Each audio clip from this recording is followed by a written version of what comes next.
นี่เฮ็ดหยังอันนี้เที่ยวจกแต่ถงแท้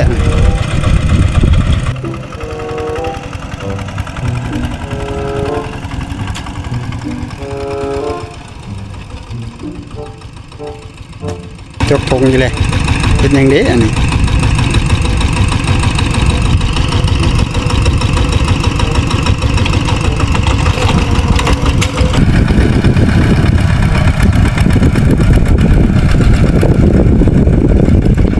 อะไรจอดอยู่เลยยังอันนี้มึงกันนะเห็นยังอันนี้คือเที่ยวจกแต่ถงแท้นี่ฮะเที่ยวจกแต่ถงแท้นี่เอามาตอบซ้ำอยากทักไปหาเขาแต่ว่าโตเก่าเขาบ่ทันอ่านเขาคือสิลำคาญเขาคือสิยิ้มหวานใส่แซดคนใหม่